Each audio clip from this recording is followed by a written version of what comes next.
So what are those guys over there? All right, so when Arriflex made the SR, the first SRs were regular 16. They were made with a bayonet mount that you could use the existing lenses that were of the time, and you had a reflex system, and you had this new design that would take the full magazine and put it onto the back. The gate and everything is onto here, and the mechanics of all of this is in the electronics in the front. The bottom of the SR has 2 circuit boards.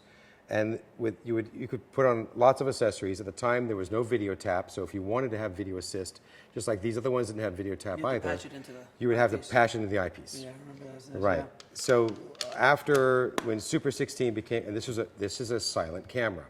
These are MOS. This is a sound camera. So you could roll on that. The motor is very quiet, and it also had a rough light meter inside. Okay. Where a little line would kind of go up and down, and, yeah. it would warn you if you're going to a hot spot. The little needle would come up, and you'd say, "Oh, change to stop," or if you went down, it would do that. So it gave you a little bit of like a cue on that. Okay. A lot of documentaries were shot with this, and a lot of projects were shot with that. Then after that came the SR2, and the SR2 then had modifications, and different companies made. Oh, and the other major improvement was an orientable viewfinder.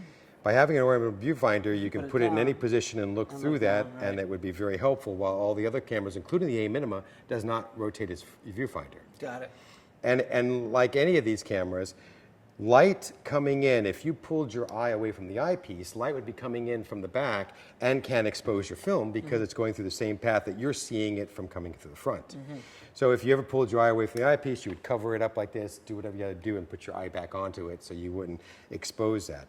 Also, other third-party products like cinematography electronics would make a more crystal control on here that would have an LED readout and be able to control your speeds from down to like 1 frame to, I believe it's 60 frames kind of thing. And then you could do crystal speeds or 2997 or that kind of stuff. Most of the time, this is a 180-degree shutter, just like all these other ones. They didn't have an adjustable shutter at that time, but when the SR3 advanced and all those came into play, you now had the capability of adjusting the shutter besides being 180. Got it. So if you wanted to eliminate the roll bar of watching a monitor or something as playback, you'd want to put it to 144 degrees. That would make the line of the scan rate of those TVs that were CRT TVs to be thin, and then you'd go to 29.97 and try to eliminate it would freeze it someplace, and then you would have a little phase button that you would phase it, that would just give it a little bit of extra frames so that you can make that little line go at the bottom of the frame or the top of the frame, but be frozen. Got it. So you can watch old films, and even on 35 cameras, you might see this looks like a bar, but it's not moving. It's because the scan rate of that and the cameras had to be synced up, and after that it got better and better, and then CRT monitors went away, and then LEDs and LCDs and plasmas all didn't have that problem anymore. So then we go to this guy? Yes. So let's move this over here. Right here, put it back over. And this guy looks a little bit more serious. Yes. So this is considered the A-Minima. This is Aton's attempt to making a small, lightweight camera for the independent filmmaker, and it's made in France. This does the same thing as Super 16. It does there would be 200-foot magazines, and you have now video assist here. That would be taking it off. There's a pellicle that when the light comes in, it splits a certain percentage to the video and a certain percentage to your eyepiece. In the day, sometimes you do 50-50s or 60-40s. That's the split between, do you want brighter video or brighter eyepiece? Got it. And most people wanted brighter eyepiece because it's harder to see, but then your video would look kind of crappy, and that technology had to develop more and more until the optics got much better. You can put on a trans video onboard monitor on here, all the accessories that you could use for today and at the time, Super 16, Arriflex products or lenses all work the same way. You have a different uniqueness on the loading of this because this camera actually is a little complex. you actually have to disengage the magazine Right. and pull the magazine out. The magazine has the feed on one side that spins around and coaxially goes back on the other side. It's a coax. Yeah, so it's transferring its weight to the other side. Mm-hmm. This is good and bad for a lot of reasons, because if you're doing Steadicam and you're balanced out, when the film starts rotating one side, your balance of your Steadicam camera is going to start doing this. So after every take or every 2 takes, you would adjust it back to compensate that. That's why, you know, to have it go from one side to all on the side was better for that type of purpose. Okay. This has sprocket drives. This has a gate in there. It's a magnetic gate, so it closes there. And you would thread this up in a certain special wind that Kodak made film for, specifically that it was not just any roll of film you would get. You would have to request A-Minima B-wind rolls. Got it. And that would be able to be used. You thread that up. You would engage the click. Whoops, sorry. You would thread it up, close the door, engage the camera, and then turn it on and you're ready to roll. Very cool. So then this was used a lot in the industry. This was used a lot in the industry, especially because right now we have a sliding base plate on there, and it's a little bit built in studio mode, but you can make this a lot smaller, and what made it really cool is the handle had a button on it. To turn it on and off. To turn it on and off. So it was a very quick run and gun kind of. And you can use remote switches, you can add third-party accessories, Good you for can cranes do... and things like that. It had lots of options, and of course, the only drawback was that you could not, you know, move this viewfinder. And then also some people had some problems with the complexness of the type of magazines that these were. They're way different than the Aeroflex magazines that are pretty straightforward. So with this guy, now we're getting into the Rolls-Royce or the workhorse. Yes, this is The now... current workhorse. Well, this particular model, imagine there'd be the SR1, the SR2, the SR2 high speed, the SR3, the SR3 high speed, the SR3 advanced. Sure. The technology kept improving, or the optics got better, the motors got better, you had now adjustable shutters. So is this the highest? This end? is at the most, this is the SR3 advanced high speed.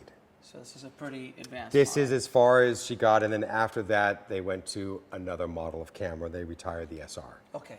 So in this case here, you have a lock. You would actually open this up and you would pull out the magazine. The magazine has actually the pressure plate. This pressure plate is measured with certain tolerances that technicians have to maintain, that it pushes the film against the gate. So it doesn't wobble. So it doesn't go out of focus when it goes in. It gives a little bit of play, but not enough play that it goes out of focus. On one side, you have the feed side. So right here, so they can see it. One side, this side would be the feed side. And it would And they thread actually through have here. have a little diagram. Little diagram. Remember that from film You would school? hold this back, which is also your footage indicator on the back. Right. And then once you had that closed, you could pull it out of the bag now and thread this. You'd have to pull the film out, Yep. go to this little line, feed it back in with this little thing, and then Put it back in the bag. open this up, and you had now a collapsible core. Before that time, you had to use a physical 16mm core for all these other cameras. Sure. So you could put the film on there and it takes it up. So when you would have in your kit, you'd also have cans, bags, and cores.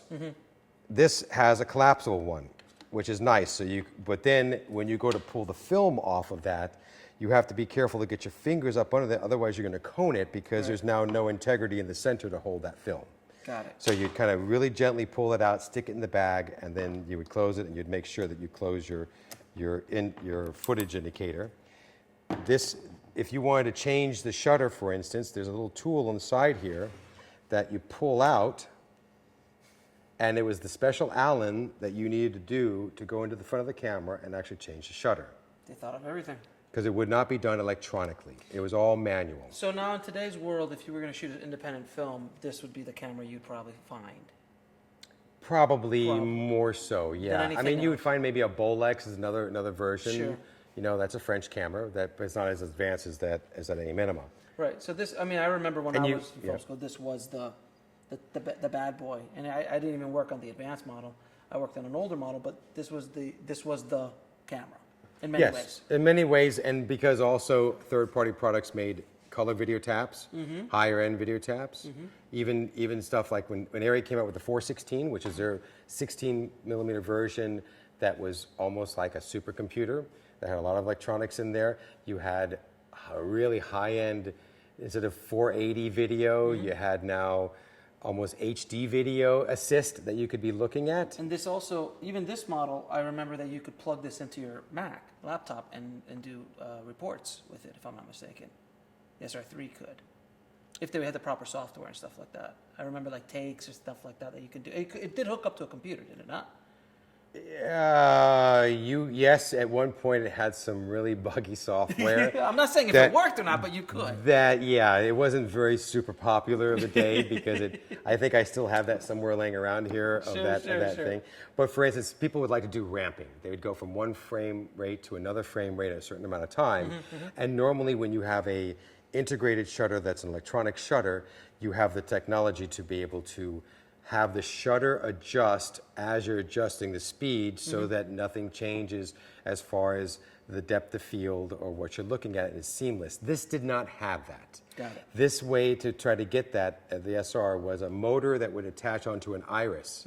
And then as you change the speed, it would calculate to open and close your iris based upon the speed that would happen. So it was a little bit mechanical, and as you looked at the scene, you would see a little bit sometimes, you know, an effect that would happen. But if you wanted it seamless as can be, that would be like a 416, or if 35mm would be like a 435 or one of these cameras that would do it all electronically, and it looked like, you know, like we do today. Right. But that day you had to have little workarounds.